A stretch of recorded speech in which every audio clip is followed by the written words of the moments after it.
Bismillah wa salatu wa salamu. Ala Rasulillah sallallahu alayhi wa sallam. Assalamu alaykum wa rahmatullahi wa barakatuh. Et si ce lundi n'était pas un lundi comme les autres? Et si ce 19 janvier devenait un tournant silencieux dans ta vie? Un moment discret, presque invisible aux yeux des gens, mais immense auprès d'Allah subhanahu wa ta'ala. Il y a des jours qui passent, et il y a des jours qui marquent, pas parce qu'on y montre, mais parce qu'on y confie à Allah en secret. Le lundi n'est pas un jour ordinaire, ce n'est pas un jour comme les autres que l'on traverse machinalement. C'est un jour qu'Allah a élevé, un jour que le prophète, que la paix et le salut d'Allah soient sur lui aimés. Un jour où les œuvres montent vers le ciel, une à une, sans bruit, mais avec poids. Peut-être que toi, aujourd'hui, tu te sens ordinaire. Peut-être que ta vie te semble bloquée. Peut-être que tu portes une invocation dans ton cœur depuis longtemps. Une invocation que personne ne connaît, une demande que tu répètes sans voir de réponse apparente. Et si ce lundi était le moment choisi? Pas parce que tu es parfait, pas parce que ta foi est au plus haut, mais parce qu'Allah aime être invoqué quand le cœur est sincère, même fatigué, même brisé. Avant d'aller plus loin, prends un instant. Si tu veux marcher avec nous jusqu'au bout de ce rappel, si tu veux faire partie de ceux qui cherchent une voix qui élève l'âme, abonne-toi maintenant à cette chaîne. Et écris en commentaire un seul mot, confiance, ou une phrase simple comme « Ya Allah, je te fais confiance ». Ce mot n'est pas pour les autres, il est pour toi. Un engagement discret entre toi et Allah.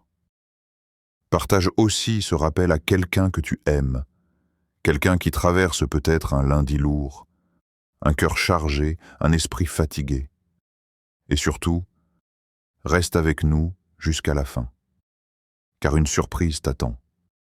Pas une surprise spectaculaire, mais une surprise qui pourrait toucher directement ton cœur, au moment où tu t'y attends le moins. Maintenant, écoute attentivement.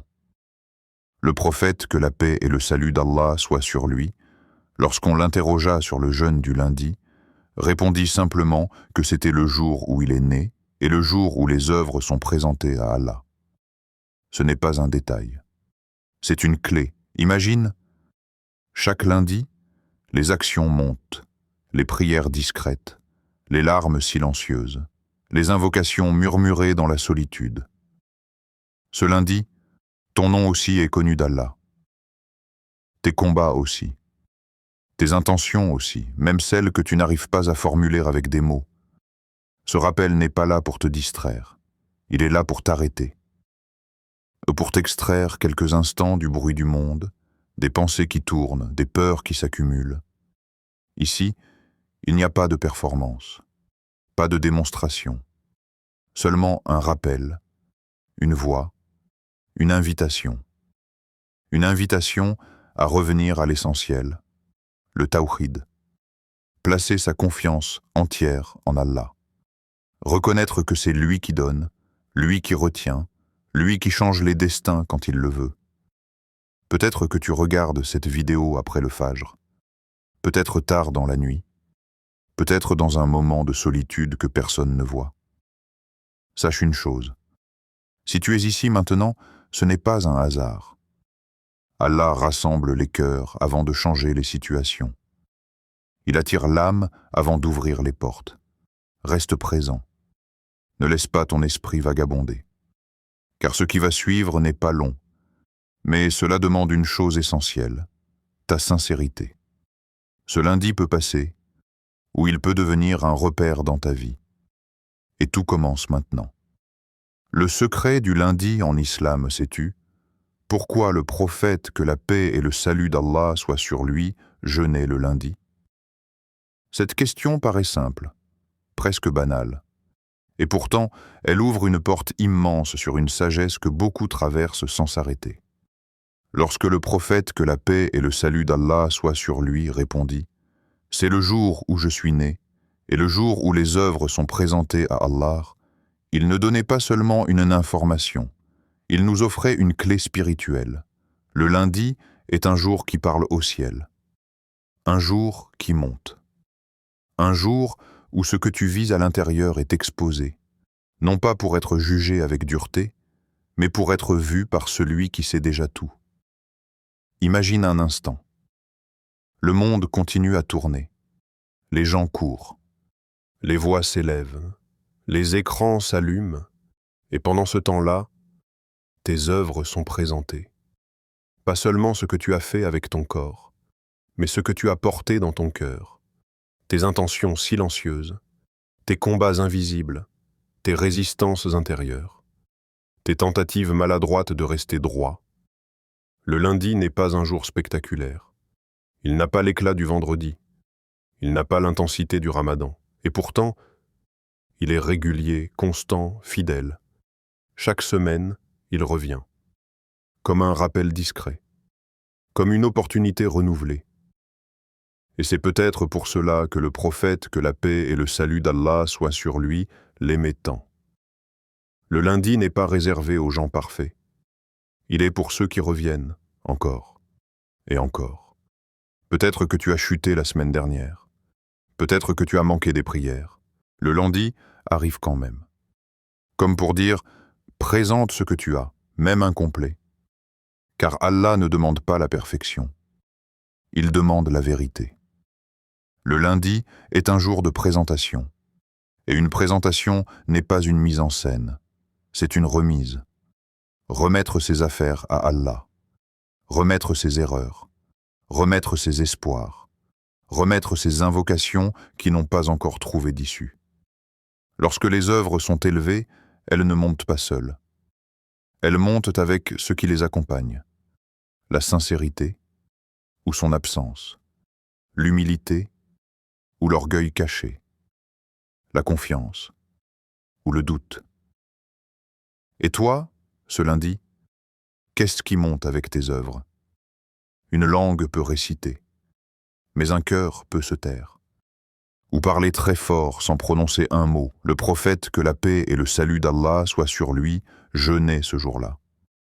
Non pas pour se priver, mais pour s'alléger. Comme si le corps devait s'effacer un peu, pour que l'âme soit plus présente. Le jeûne du lundi n'était pas une habitude mécanique. C'était un choix conscient, un alignement intérieur, car quand les œuvres montent, le cœur doit être prêt.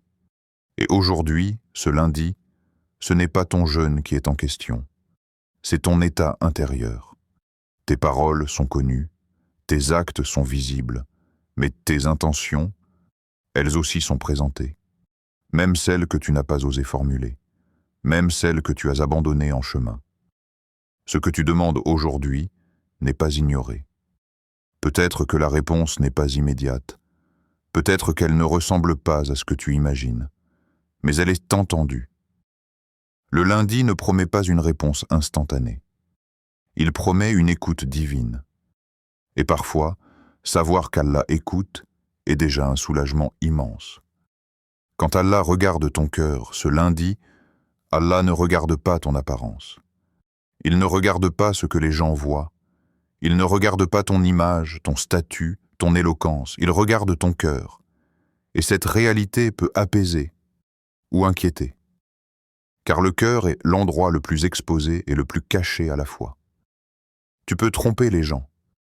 Tu peux même parfois te tromper toi-même. Mais ton cœur, Allah le connaît mieux que toi. Ce lundi, quand les œuvres sont présentées, ce ne sont pas seulement des actes alignés sur une liste. Ce sont des états intérieurs. Un cœur humble peut porter peu d'actes et être immense auprès d'Allah. Un cœur dur peut porter beaucoup d'actes et être vide à l'intérieur. C'est pour cela que ce rappel est doux, mais sérieux, parce qu'il te ramène à l'essentiel. Qui es-tu quand personne ne te regarde? Ton cœur est-il fatigué? Allah le sait. Ton cœur est-il confus? Allah le sait. Ta foi est-elle faible en ce moment? Allah le sait. Et surtout, il ne te rejette pas pour cela.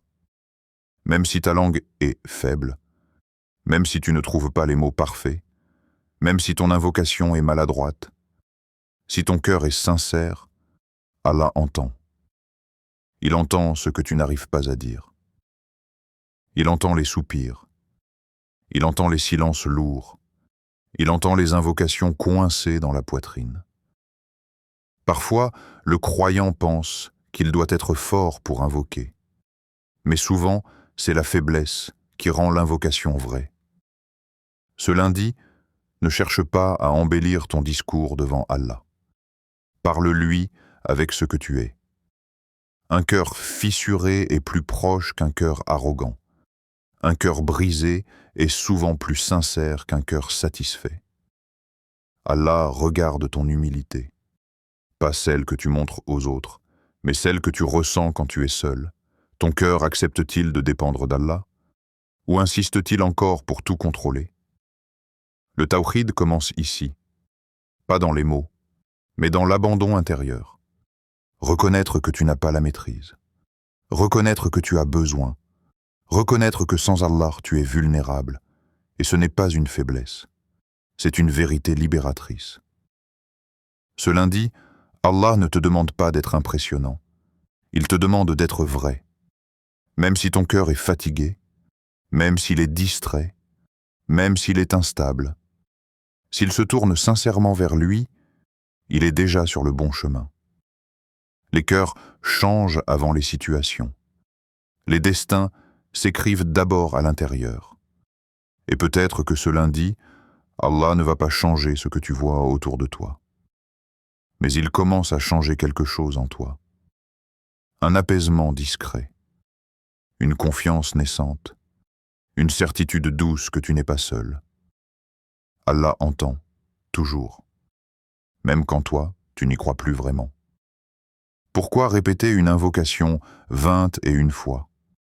La répétition, en islam, n'est jamais un automatisme vide. Elle n'est pas une habitude mécanique destinée à occuper la langue pendant que le cœur vagabonde. Elle est un acte de construction intérieure. Elle façonne l'âme comme l'eau façonne la pierre, non par la force, mais par la constance. Celui qui répète une invocation ne cherche pas à convaincre Allah, car Allah n'a besoin ni d'insistance, ni de démonstration. Celui qui répète se transforme lui-même. Il apprend à rester, à ne pas fuir, à demeurer à la porte, même quand elle semble fermée.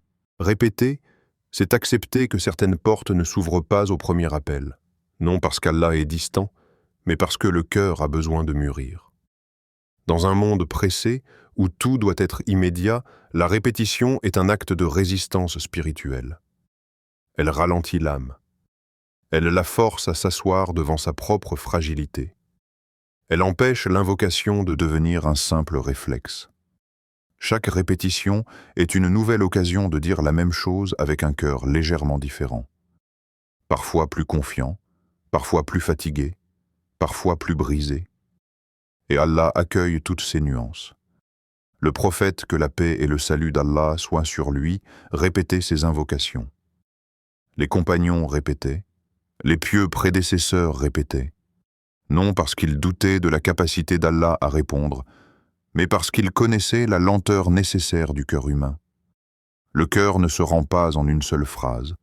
Il résiste, il hésite, il garde des attaches secrètes. Et la répétition vient les délier une à une. Répéter une invocation, c'est polir le cœur. Et comme toute chose qui se polit, cela demande du temps, de la friction, de la patience. La première fois, les mots peuvent être secs. La deuxième, distrait. La 10e, hésitant.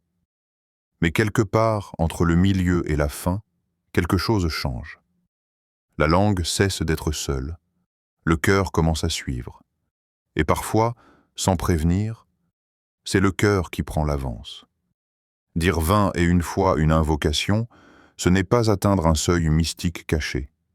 Ce n'est pas déclencher un mécanisme invisible. C'est envoyer un message clair. Je ne suis pas pressé de te quitter. C'est montrer que l'invocation n'est pas un test, mais une relation. On ne frappe pas une seule fois à la porte de quelqu'un que l'on aime vraiment. On frappe, on attend, on frappe encore, non par méfiance mais par attachement. Le chiffre 21 n'est pas magique. Il n'a aucun pouvoir en lui-même. Ce qui lui donne son poids, c'est ce qu'il exige du cœur. Rester présent, persévérer, résister à la distraction, résister à l'abandon intérieur qui murmure « À quoi bon ?» Chaque répétition est une réponse à ce murmure, une manière de dire « Même si je ne vois rien, je continue ». Il y a dans la répétition une éducation du tawakkul. La confiance ne naît pas toujours d'un éclair soudain. Elle se construit, lentement, fragilement.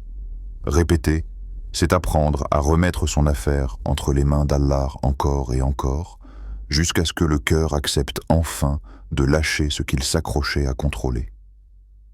Celui qui répète une invocation n'est pas faible. Il est persévérant. Il est fidèle. Il est conscient que certaines choses ne se demandent pas une fois, mais s'installent dans la durée. Les grandes transformations intérieures ne se produisent pas dans le bruit. Elles se produisent dans la constance silencieuse. Et ce message silencieux que tu envoies au ciel n'est pas ignoré. Même si rien ne change immédiatement autour de toi, quelque chose se met en mouvement. Peut-être pas dans les circonstances, mais dans ton rapport à Allah. Et ce changement-là est souvent le plus décisif. L'invocation a récité ce lundi. Aujourd'hui, ce lundi 9 janvier 2026, il ne t'est pas demandé de longues paroles. Il ne t'est pas demandé d'expliquer, de justifier, ni même de détailler ce que tu veux. Une seule invocation suffit. Une invocation qui porte en elle l'essence même du tawhid, l'essence même de la confiance absolue, l'essence même de l'abandon sincère. Hasbi Allahu la ilaha illa huwa, alayhi tawakkaltu wa huwa rabbul arshil azim. Ces mots ne sont pas une simple phrase. Ils sont une déclaration intérieure. Une prise de position spirituelle. Dire Hasbi Allahu, c'est affirmer que ce que tu cherches ailleurs ne se trouve pleinement qu'en Allah. C'est reconnaître que ce que tu attends des causes, des personnes, des solutions visibles ne peut réellement venir que de lui. Dire « Allah me suffit » n'est pas une phrase facile. Elle confronte le cœur. Car le cœur aime multiplier ses sécurités. Il aime s'appuyer sur ce qu'il voit, ce qu'il contrôle, ce qu'il comprend. Dire « Allah me suffit », c'est accepter de ne pas tout comprendre. C'est accepter de ne pas tout maîtriser. C'est reconnaître que la suffisance d'Allah ne signifie pas l'absence d'épreuves, mais la présence d'un soutien qui ne disparaît jamais. La ilaha illa huwa recentre tout. Il n'y a pas d'issue ultime ailleurs. Pas de refuge véritable dans autre chose. Pas de force indépendante. Tout revient à lui. Tout dépend de lui. Et ce rappel n'est pas seulement théologique. Il est existentiel. Il touche ce à quoi ton cœur s'accroche réellement. Alayhi tawakkaltu est une remise volontaire. Ce n'est pas un fatalisme passif. C'est un choix conscient de confier ce qui te dépasse. Le tawakkul n'annule pas l'effort, mais il enlève le poids écrasant de croire que tout repose sur toi.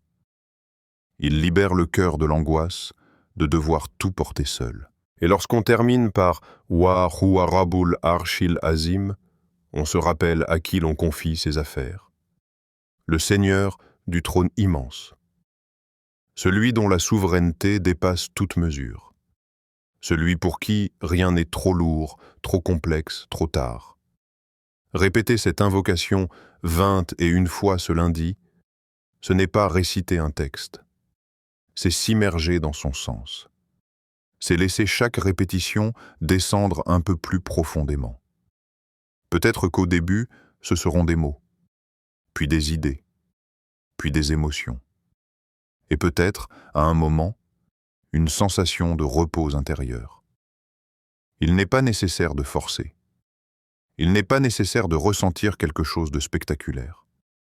Il suffit d'être présent, de laisser l'invocation faire son travail lentement, comme une pluie fine qui ne fait pas de bruit, mais qui pénètre la terre.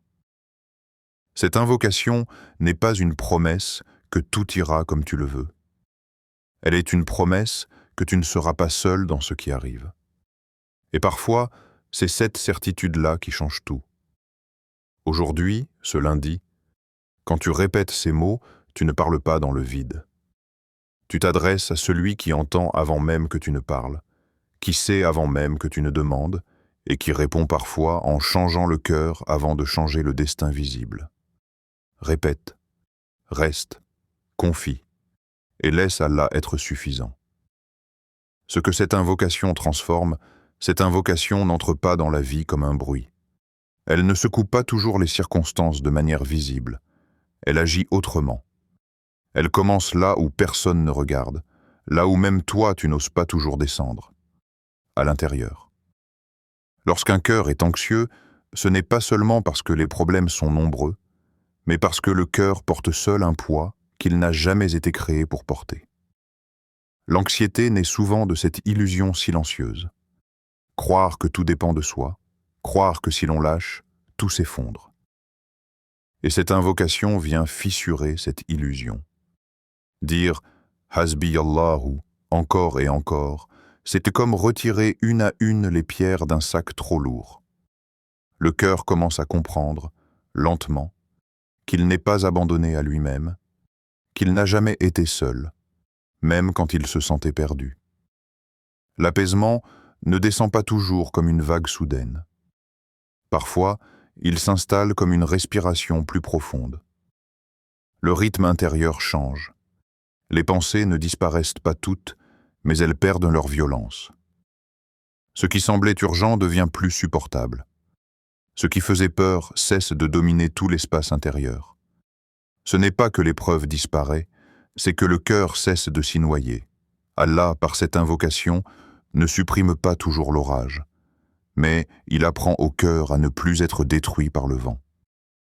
Il y a aussi ces épreuves invisibles, celles que personne ne voit, celles que l'on porte en silence parce qu'elles ne s'expliquent pas facilement. Une fatigue de l'âme, une tristesse diffuse, une lassitude spirituelle, un sentiment d'être bloqué sans raison apparente. Ces épreuves-là sont souvent les plus lourdes, car elles n'ont pas de forme précise. L'invocation agit comme une lumière douce dans cet espace flou. Elle ne donne pas toujours un nom à la douleur, mais elle lui donne un sens. Elle rappelle au cœur que même ce qui n'est pas compris est connu d'Allah. En répétant cette invocation, quelque chose se réorganise intérieurement. Les attachements excessifs commencent à se relâcher. Ce qui était devenu une obsession perd de sa force. Les attentes irréalistes s'effritent. Les dépendances affectives, matérielles ou émotionnelles sont mises à nu non pour être condamnées, mais pour être guéries. Dire « Allah me suffit » confronte le cœur à une question qu'il évitait peut-être. De quoi dépends-tu vraiment?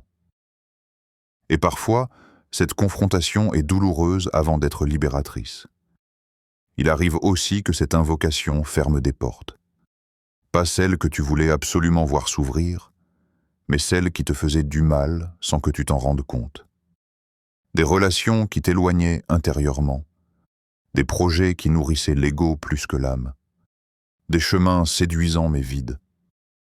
Quand Allah ferme une porte après cette invocation, ce n'est pas toujours ressenti comme une miséricorde immédiate. Sur le moment, cela peut ressembler à une perte, à un refus, à une frustration.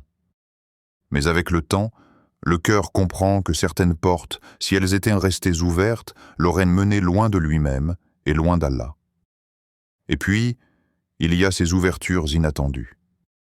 Pas toujours spectaculaires, parfois très simples, une clarté intérieure nouvelle, une décision que l'on n'arrivait pas à prendre et qui devient évidente, une paix dans une situation qui n'a pourtant pas changé, un contentement discret qui n'existait pas auparavant.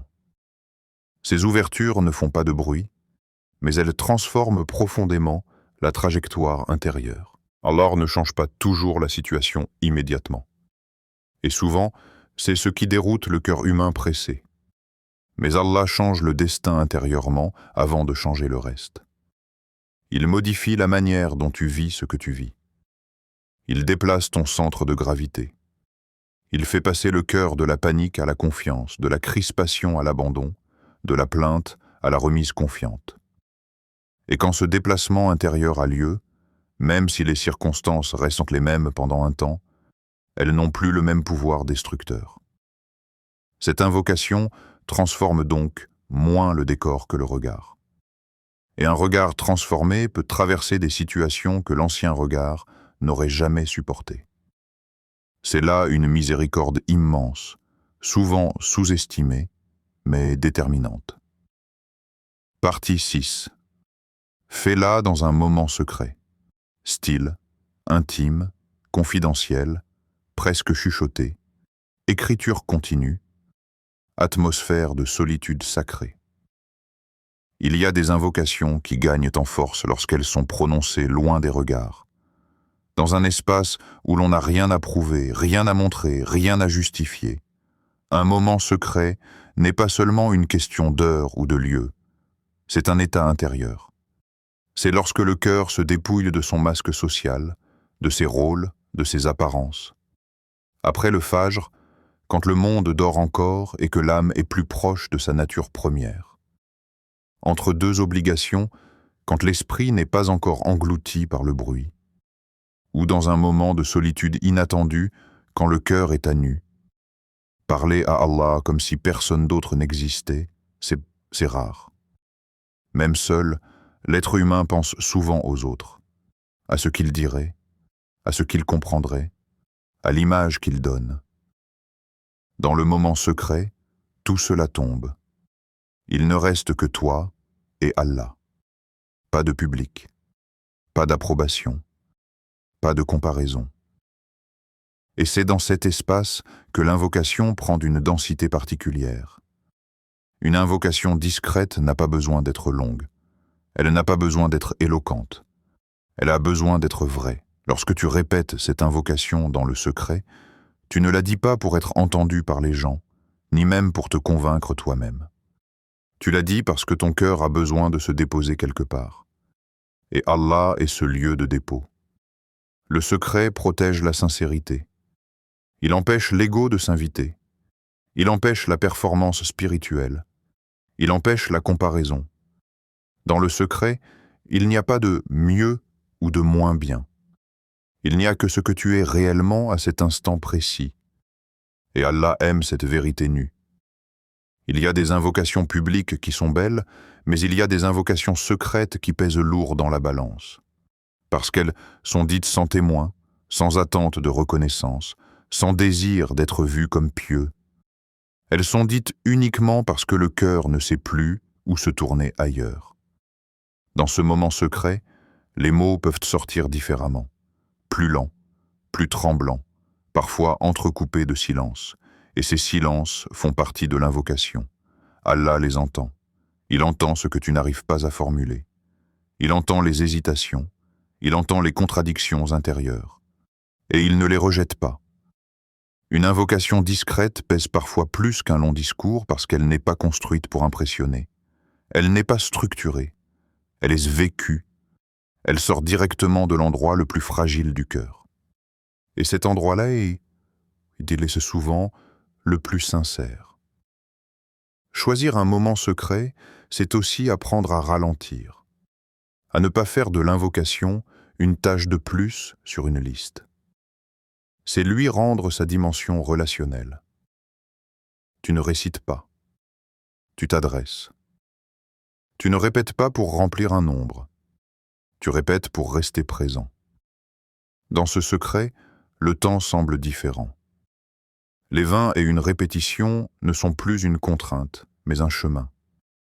Chaque répétition t'enfonce un peu plus dans la conscience de celui à qui tu parles.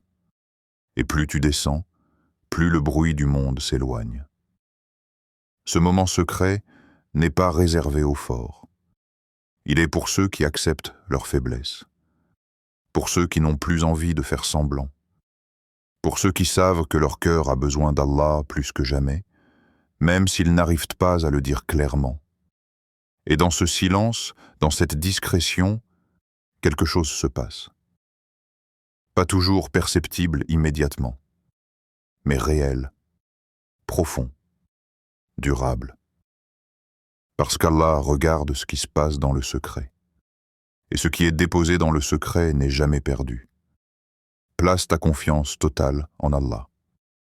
Il y a une phrase que beaucoup prononcent sans s'en rendre compte, une phrase qui semble innocente, presque humble, mais qui trahit souvent une tension intérieure non résolue. J'ai essayé. Derrière ces mots, il y a parfois de la fatigue, parfois de la déception, parfois même une forme de résignation spirituelle. Dire « j'ai essayé », c'est souvent dire « j'ai fait ce que j'ai pu, maintenant je ne sais plus ». Mais le tawhid nous invite à un déplacement plus profond que cela. Il nous invite à remplacer « j'ai essayé » par « j'ai confié ». Car essayer, c'est encore garder une partie du poids pour soi. Confier, c'est déposer entièrement. Placer sa confiance totale en Allah, ce n'est pas un slogan spirituel ni une posture mentale répétée pour se rassurer. C'est un acte intérieur radical. C'est accepter que certaines choses ne se dérouleront pas selon ton calendrier, ni selon tes préférences immédiates, ni même selon ce que tu pensais être bon pour toi. Le tawhid n'est pas seulement croire qu'Allah existe, ni même croire qu'il est capable.